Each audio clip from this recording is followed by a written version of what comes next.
les amis, Louis Armand Paulin, le leader serviteur du ministère Testimony. En 2019, nous avons une série sur YouTube 12-12-12, 12 témoins, 12 témoignages, 12 mois. Cette semaine, je reçois mon frère, mon ami Emmanuel Boulamatari, un homme de Dieu, un ministre du Seigneur, un homme qui aime le Seigneur. Ce soir-là, on va vraiment s'amuser. Regardez ceci.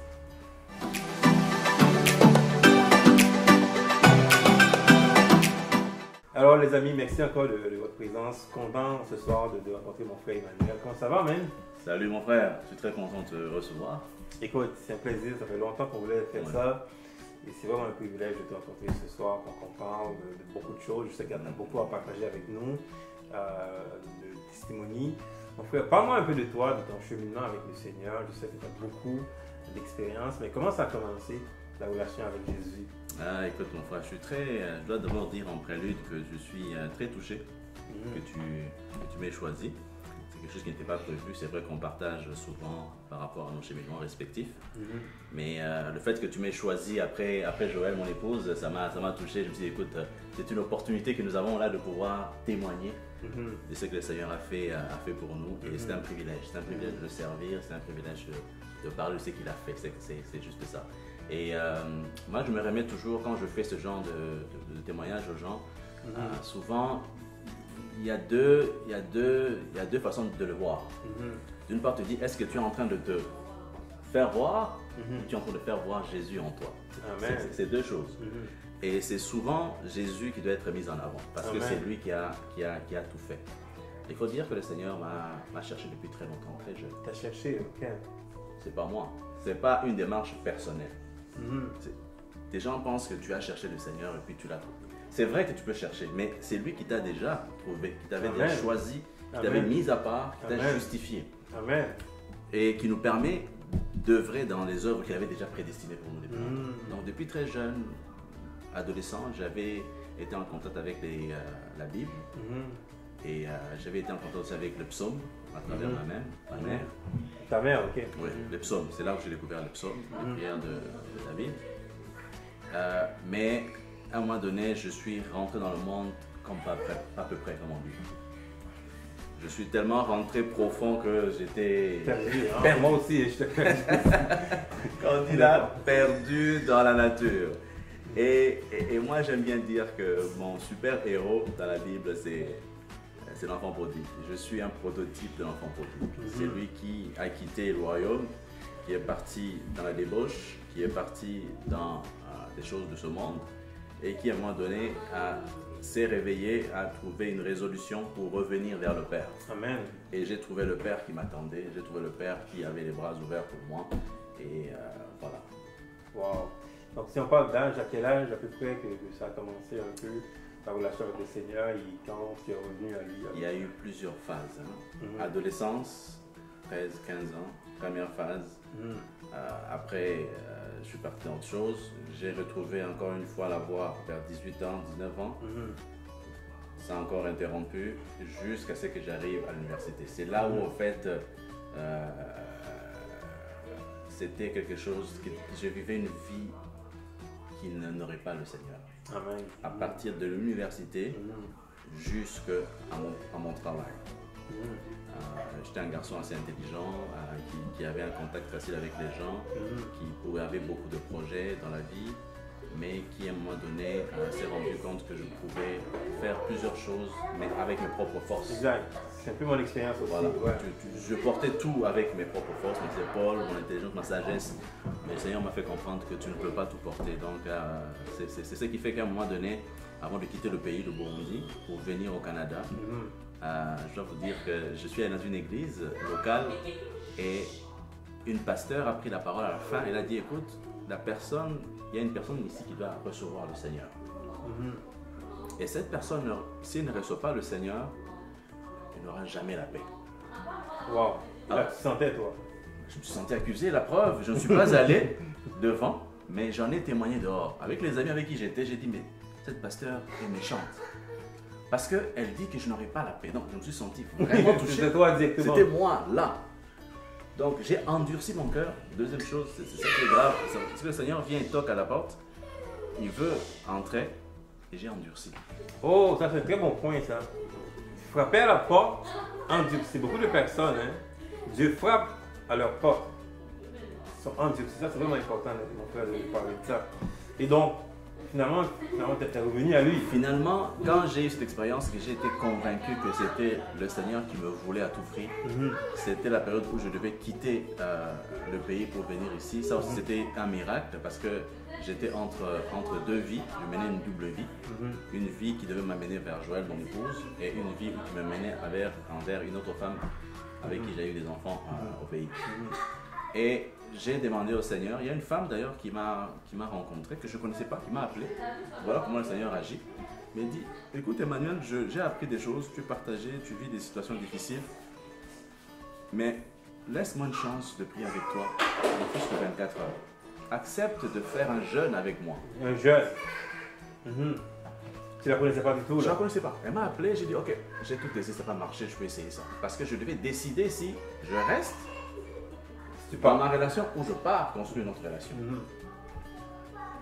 Et elle m'a dit, écoute, la plupart des gens vont te dire que le Seigneur m'a parlé. Mais moi, je ne vais pas te dire ça, je vais te dire que le Seigneur va te parler toi-même. C'est beaucoup mieux. C'est toi. C'est plus je ne vais pas prier avec toi et c'est moi le Seigneur qui va parler. Deuxième chose que j'ai retenue, c'est quoi? C'est que le Seigneur peut te parler dans n'importe quelle situation. Il te parle. Il peut te parler, ça c'est bon. Alors, la nuit, après le jeûne, on a clôturé le jeûne, la nuit je dors et je rêve que je peux partir en voyage.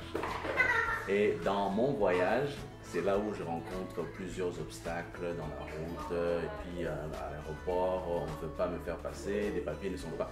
C'est dans le rêve. Donc c'est là que j'ai compris que ma vie n'était pas là-bas, ma vie était construite ailleurs. Donc ça, c'est un des premiers miracles que le Seigneur m'a fait. Il m'a montré où je devais aller. La direction où tu vas aller. Voilà. C'est très bon. Le Seigneur te montre la direction. Des fois, on est perdu, on est confus, on ne sait pas quoi faire, la décision. Tu te remets à lui, il te montre la direction. Donc mon mariage a été décidé par le Seigneur dès le départ. Ok, décidé par le Seigneur, mais des fois le mariage, c'est pas comme Dieu nous met dans un mariage pour nous former, transformer aussi. Alors j'imagine que ton mariage, comme mon mariage aussi, t'a transformé beaucoup. Tu es passé de peut-être d'un gamin à un homme de Dieu. Alors parle-nous un peu. C'est une école. Le mariage là, c'est une école. Et ton ministère aussi, Family First, c'est beaucoup de mariage. Alors parle-nous un peu d'Emmanuel, un frère gamin, je dirais, comme enfant, à devenir ce que tu es aujourd'hui. Un homme de Dieu, un homme calme, transformé. Parle-nous un peu de tout ça, la transformation. Le Seigneur a travaillé durant mon mariage de manière extraordinaire. Il est venu me chercher. La plupart des gens pensent que le mariage, c'est deux personnes, c'est un couple, c'est vrai. Mais en réalité, s'il veut transformer, il transforme toi. Il ne transforme pas les deux comme ça. Il doit travailler en toi pour que vous deux, vous soyez bien. Moi, j'avais mes propres en moi d'abord. Donc, à ce niveau-là, moi, j'ai expérimenté le Seigneur qui libère, le Seigneur qui sauve et le Seigneur qui guérit. Donc, étape par étape, là. Donc, qui libère, qui sauve, qui guérit. Tu as vécu ça? Ouais. Le Seigneur m'a libéré de mes chaînes du passé. Tu as eu des chaînes? Chaînes. Donc, tout ce qui est addiction au rapport sexuel, tout ça, c'est une addiction. C'est un esclavage. C'est une chaîne. Une chaîne. Mais elle se présente souvent sous forme de, comment on appelle ça? C'est être dépendant affectif, en fait. C'est ce qu'on appelle. Dans le monde émotionnel, c'est comme ça qu'on appelle ça, être dépendant affectif. Ça se représente au niveau des relations où tu ne peux pas te passer d'une personne. Exact, toujours dépendant. Toujours dépendant. Beaucoup d'hommes souffrent. Moi, je souffrais de ça aussi dans le temps de ma vie. Et c'est important que tu parles, parce que ça va ouvrir des portes pour beaucoup d'hommes aujourd'hui de comprendre que c'est pas normal, ce genre de choses. Right? Pas du tout normal. Donc, il m'a libéré de ça. Il m'a sauvé. C'est sûr que quand j'ai fait ma prière de salut, comme j'ai quitté le pays, je suis arrivé, j'étais tellement préparé que le même dimanche, quand je suis arrivé, quand le pasteur n'a même pas terminé d'appeler au salut, moi j'étais déjà devant. Parce que j'ai même pas entendu son message là. Je courais parce que je savais que j'ai raté une opportunité là-bas, mais là je ne peux pas rater cette opportunité-ci. Donc il m'a sauvé. Tu vois? Et il m'a guéri parce que la guérison ça prend du temps. Parce que tu vis des situations, ça te permet d'être en paix, dans la joie. Parce qu'il te guérit tes blessures. Comme je t'ai dit, souvent les personnes qui ont cette problématique de de dépendance, ce sont des gens qui ont été blessés par exact, l'enfance, ouais. le rejet, l'abandon. Ouais, exact, exact. Je suis issu d'une famille qui est dysfonctionnelle, qui était dysfonctionnelle. Exact. Pas de papa dans les décors. Ça, c'est quelque chose d'important. Dans plusieurs communautés, les papas ne sont pas présents, les hommes ne sont pas présents. Exact. Et ça laisse des traces terribles, hein? Terribles dans la vie des enfants. Moi, j'ai vécu ça aussi. Donc, mon frère, on se connaît beaucoup. Je comprends beaucoup ton témoignage par rapport à ça. Donc, tu parles de libérer, sauver et guérir. C'est extraordinaire. Donc, les étapes que Dieu a pris avec toi. Avec moi, c'est ça. Maintenant, par rapport à tout ça, comment tu fais? Parce que tu as un ministère maintenant que tu as fondé avec ta femme. Comment tu gères tout ça? Je sais que tu travailles aussi, tu es un homme de famille, tu fais beaucoup de choses. Comment tu vas pouvoir aider ton expérience à travers ce ministère pour aider beaucoup de personnes là? Comment tu vas faire? Family First, ça, c'est un projet de Dieu, donc ce n'est pas mon projet. Souvent, comme je vous ai dit, je suis quelqu'un qui avait beaucoup de projets sociaux et communautaires, et je les portais. Mais avec Family First, c'est quelque chose d'extraordinaire, c'est que je l'ai remis au Seigneur en disant, écoute, c'est ton projet. Donc, je n'ai pas... L'échec, là, ce n'est même pas une option. Dans le sens où ce n'est pas moi qui vais échouer. Si c'est toi qui m'as permis d'aller vers ça avec mon épouse, c'est-à-dire que c'est toi qui m'as mis sur le chemin. Dans le sens où on est, à travers notre expérience de libération, de guérison et de salut, permettre aux autres d'être aussi touchés et de venir au Seigneur. Parce qu'on le sait aujourd'hui, les mariages sont vraiment brisés.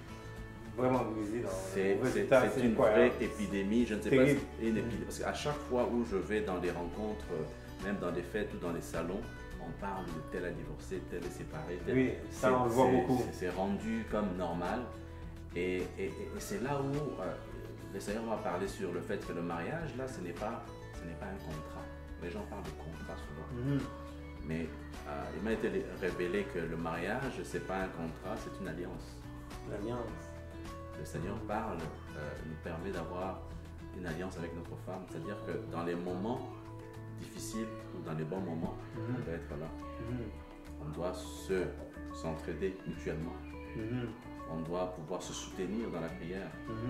Et je bénis le Seigneur pour la femme qu'il m'a donnée parce que une des choses qui m'a le plus touché, c'est qu'au moment où moi je me posais beaucoup de questions, c'est ma femme qui a montré l'exemple. C'était qui était toujours à genoux en train de prier. Wow. Et comme on dit dans la parole, il faut faire une distinction entre le pardon et la guérison. Le Seigneur nous pardonne nos péchés quand on est sincère, quand on va à la repentance. Mais la guérison, ça prend que tu puisses confesser.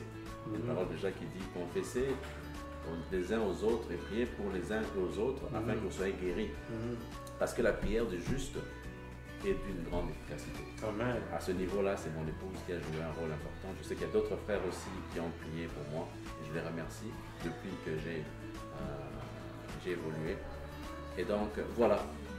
La Family First est là pour aider les familles, pour aider les personnes surtout. Moi, je me lève surtout pour les hommes. Parce que je sais que les hommes ne sont pas présents et il faut que les hommes puissent vraiment se lever, être le pilier de la famille, être la tête, être le leader dans la famille. Tu peux pas venir et ne pas être leader. C'est pour ça que les enfants sont laissés à eux-mêmes. Donc il faut un leadership fort, mais un leadership spirituel. Tu dois être le premier sacrificateur dans ta maison. Quand tu es le sacrificateur de la maison, tout le reste va se passer comme ça. Amen. C'est extraordinaire parce qu'on vit dans un monde très difficile, beaucoup de divorces, des familles dysfonctionnelles, les enfants sont partout et beaucoup de séparations, ça c'est incroyable. Mais toi, tu fais ça pour les chrétiens ou pour tout le monde que tu fais ça? C'est une très bonne question, mon frère, parce que la parole dit que le Seigneur Jésus est venu pour nous donner la vie en abondance. La vie et la vie en abondance. En voyant tout ce qui se passe avec les divorces, avec les problématiques, où les gens sont confus, les gens sont séparés, les gens vivent de l'anxiété, beaucoup d'anxiété auprès des enfants. Ça, c'est un autre point qu'il faut ajouter.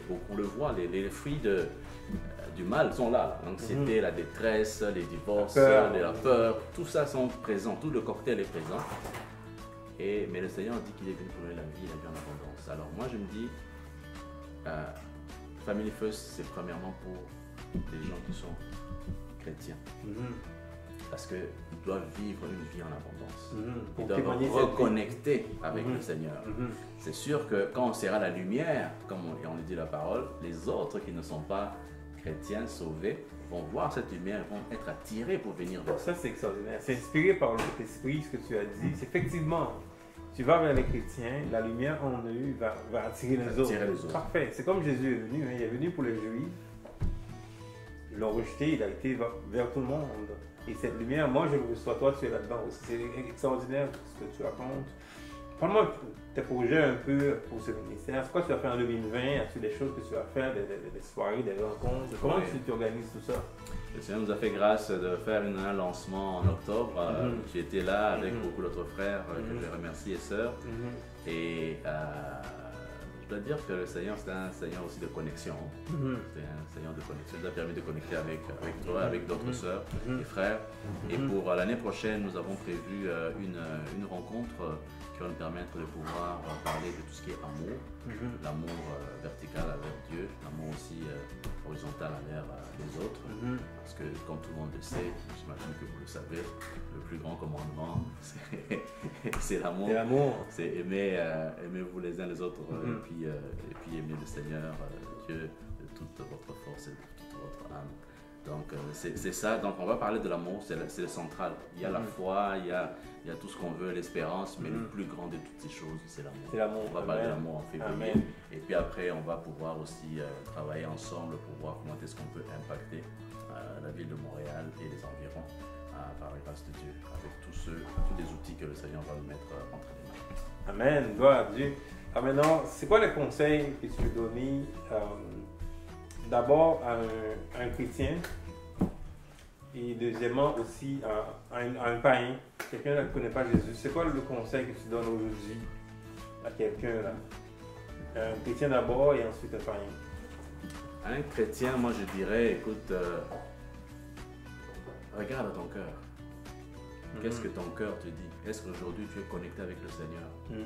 Est-ce que ta relation avec lui est vraiment fluide? Est-ce que tu arrives à lui parler à travers la prière? Est-ce que tu es à l'aise de lui parler? Si tu n'es pas à l'aise de lui parler, il dit que venez à moi, vous tous qui êtes chargés, et je vais vous donner le repos. Donc, tel que vous êtes, venez à lui. Comme le fils prodigue, il a fait juste une résolution, il dit, je vais aller vers mon Père. C'est ce que j'ai fait. Je suis allé vers mon Père et j'ai dit, écoute, j'ai péché contre toi et contre les hommes et j'aimerais vraiment rentrer à la maison et m'accueillir avec joie. Ça, c'est quelque chose que je ne peux pas, dont je suis reconnaissant à tous les jours. Cette paix qu'il donne, cette joie qu'il donne. Des fois, une personne, je ne sais pas si c'est toi qui m'as appelé une fois ou quelqu'un d'autre m'a appelé, il m'a dit, écoute, comment ça va Emmanuel? J'ai dit, mais tu ne peux pas imaginer. C'est drôle à dire, mais la paix, la joie intérieure, elle est extraordinaire. Des fois, tu arrives au bureau, tout le monde parle de la neige. Pour le moment, on est en plein hiver. Tout le monde se plaint. Et bien, c'est normal aussi, des fois, quand tu n'es pas préparé, ça arrive. Mais tu sens que tu n'es pas dans le même mood. Il y a quelque chose qui te distingue par rapport à ce que tu as. Tu as des défis journaliers à tous les jours. Tu as des problèmes à résoudre. Tu as des factures à payer. Mais la paix qu'il rapporte ne peut venir que de lui. Et c'est important de se connecter au niveau de son cœur. De demander pardon, de revenir à lui avec vraiment la rédemption. Et voilà. Donc c'est vraiment ça. Revenir au Seigneur. Pour un non-chrétien, c'est quoi? Pour un non-chrétien, c'est quelque chose qui... Waouh! C'est la meilleure décision qu'on peut prendre. De laisser ta vie être dirigée par le Seigneur Jésus-Christ. C'est la meilleure décision qu'on puisse prendre à vie. La meilleure décision. Moi, je l'ai prise. À vie. Lui aussi. Meilleure décision. Ne vous inquiétez de rien. Ce n'est pas une religion, ce n'est pas un dogme, ce n'est pas une philosophie. C'est vraiment une relation. On t'apprend à être en relation. Il y a des religions où on te dit il faut faire ça, il faut faire ça. Ce n'est pas tes œuvres qui vont te permettre d'accéder au paradis. C'est vraiment ta relation avec le Seigneur. Amen. Donc faites juste la prière et dites au Seigneur, écoute, je veux t'expérimenter, je veux que tu viennes dans ma vie. Je veux que tu puisses me démontrer que tu es présent et que tu prends le contrôle de ma vie. Amen. Donc, et puis le reste, chrétien ou pas chrétien, la nourriture tous les jours, c'est la Bible. Quand tu parlais de comment est-ce que j'ai pu évoluer entre gamin et adulte, c'est ça? Tu te rends compte qu'à tous les jours, tu commences à prendre le goût. Une fois, j'ai quitté une rencontre très tard. Je suis arrivé ici, mais comme on avait parlé d'un verset, Je me suis retrouvé à 1h du matin en train de chercher le verset que le frère ou la sœur avait mentionné. À 1h du matin, je dis, mais wow, ça c'est pas moi ça. Comment est-ce que à 1h du matin, il y a un verset dont il a parlé? Je voulais vérifier. C'est ça, ça montre la maturité en fait au niveau spirituel. Tu commences à aimer à prier, tu commences à aimer être en relation. C'est comme une personne que tu aimes, tu veux lui parler, tu veux lui parler, c'est vrai. Tu veux passer du temps avec lui. C'est ça en fait. Donc c'est ça qui détermine au fur et à mesure comment est-ce qu'on peut évoluer. Mais qu'on le veuille ou non, je le répète, il y aura des défis, il y aura des combats. Exact, c'est ma question en fait, tu m'as un peu avancé. C'est ça, ma question c'est par rapport au jour le jour. Comment tu gères ta vie avec tout ce qu'on fait, là, les enfants, la famille, le travail, plein de choses. Comment tu gères ta vie avec tout ce qui arrive, là, boum, sur toi? Comment tu gères tout ça? Un exemple simple, aujourd'hui avant que vous veniez, je me sentais pas bien physiquement. La parole qui me vient souvent quand je me sens comme attaqué comme ça ou oppressé ou mal dans mon corps, je commande à mon âme de bénir l'Éternel. Oh, ta réaction. Je commande. Tu vas pas là-dedans, tu sors. Non. Okay. Je sais que mon âme pour le moment souffre là, mon âme se sent mal, j'ai besoin de me reposer, c'est sûr, je me sens pas bien, mais je dis, il ne faut pas que ça soit teinté. Il ne faut pas que j'appelle mon frère lui rarement et dire, je suis désolé, je ne me sens pas bien. Non. Je vais faire le témoignage. C'est-à-dire que c'était un défi que j'avais. Toute la journée, je n'étais pas bien. Mais je commande à mon âme. Ça, c'est extraordinaire. C'est la première fois, là, je suis le témoin, quelqu'un me dit ça comme ça. C'est Jésus. Jésus, oh my God.